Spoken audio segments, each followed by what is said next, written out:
검수완박이 사실상 경찰에게 기소권까지 주는 셈이라고 말한 대목입니다. 정리하자면 이런 얘기입니다. 현재도 일반 서민 사건 수사의 99%를 경찰이 하고 검찰은 불과 1% 정도를 하고 있다면서 검수완박 법안의 핵심적 문제점은 수사 종결권의 99%를 경찰에게 넘겨준다는 것이어서 결국 기소 여부 결정권을 경찰이 휘두르도록 경찰에게 몰아준 점이라는 것입니다. 한동안 법무장관 후보자가 조국 전 장관에 대한 수사 등으로 문재인 정권에 대한 부정부패 혐의를 집요하게 파헤쳐 온 검사였던 점, 그리고 법무장관에 지명되면서 검수완박에 대한 공개적인 비판을 서슴지 않았던 점에 비추어 게다가 한 후보자와 윤석열 대통령과의 친분, 그리고 평소에 그가 문정권에 대해서도 쓴소리를 마다하지 않았던 그 성격조차도 윤석열 대통령을 쏙 빼닮은 점 때문에, 그래서 한편으로는 윤석열 정부에서 한동훈을 소통령이 되는 것 아니냐는 시각 때문에 국민들의 이목은 온통 이번 청문회에 집중된 측면이 있었던 것도 사실입니다. 그래서 이번 방송에서는 청문회를 통해서 드러난 한동훈 법무장관 후보자의 다른 부분 말고 오직 검수완박에 대한 그의 발언들이 민주당의 논리를 어떻게 깨뜨리고 있는지를 집중적으로 말씀드리려고 합니다. 검수완박에 대한 한 후보자의 소신 발언들을 접할 수 있었던 것인데, 그 발언들의 요지를 전체적으로 요약해서 정리해보면 이렇습니다. 첫째, 검수완박 법안은 공직비리에 대한 수사를 막는 법이라는 점을 지적했습니다. 공직자 범죄는 부패 범죄의 단서가 되는 입구라고 하면서 공직자 범죄를 막지 못하면 부패가 전염병처럼 번지면서 결국 국민을 대상으로 한 약탈로 이어질 것이라는 취지의 소신을 밝혔습니다. 부패를 전염이라는 단어로 묘사했고 국민에 대한 약탈이라는 강렬한 표현을 사용한 점, 공직자 범죄가 곧 부패범죄, 경제범죄, 선거범죄, 방위산업범죄 등으로 향하는 범죄의 입구가 되는 것으로, 이러한 범죄는 서로 따로따로 분리된 원오브댐이 아니라 상호 밀접하게 연관된 것임을 지적한 내용입니다.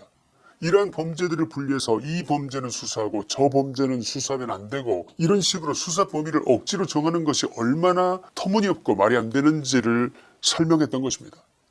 둘째, 부정부패의 피해자는 국민이라는 점을 여러 차례 지적했습니다.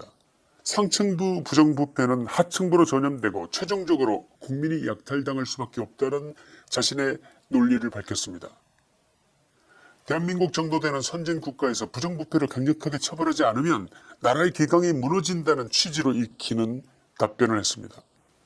셋째, 요즘 범죄의 트렌드는 과거처럼 금품을 대놓고 주고받지 않는다는 점, 시간차를 두고 금품을 수수하거나 채용이나 각종 이권 등 돈처럼 흐름을 갖고 있지 않은 다른 각도의 이익을 주고받는 등 대단히 지능적 형태를 띠고 있어서 범죄가 쉽게 겉으로 드러나지 않기 때문에 강도나 절도 등 단순 범죄는 경찰이 수사하고 공직자 부패 등 지능형 범죄 수사는 해당 수사에 관한 오랜 경험을 쌓아온 검찰이 수사하는 것이 맞다는 취지로 논리를 펴갔습니다.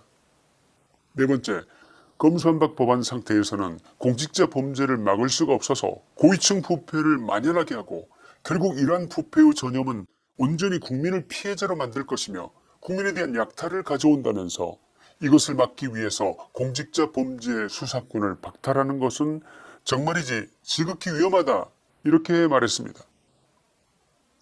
다섯 번째, 검수완박 법안의 위험성을 묻는 김영동 의원의 질문에 전문가적 양심으로서 위헌이라고 확신한다, 이렇게 밝혔습니다.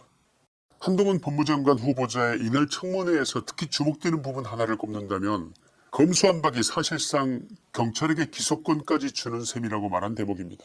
정리하자면 이런 얘기입니다. 현재도 일반 서민 사건 수사의 99%를 경찰이 하고 검찰은 불과 1% 정도를 하고 있다면서 검수완박 법안의 핵심적 문제점은 수사 종결권의 99%를 경찰에게 넘겨준다는 것이어서 결국 기소 여부 결정권을 경찰이 휘두르도록 경찰에게 몰아준 점이라는 것입니다. 예를 들어 경찰이 특정 사건을 수사하면서 혐의 없음으로 수사를 종결해버리면 과거에는 억울한 피해자가 다시 검찰에 이의 제기를 할 수 있어서 재수사를 통해서 구제받을 길이 있었지만 검수완박 상태에서는 경찰이 한번 종결한 사건에 대해서 피해자가 아무리 억울하다고 호소하더라도 더 이상 구제받을 길이 없다는 것입니다.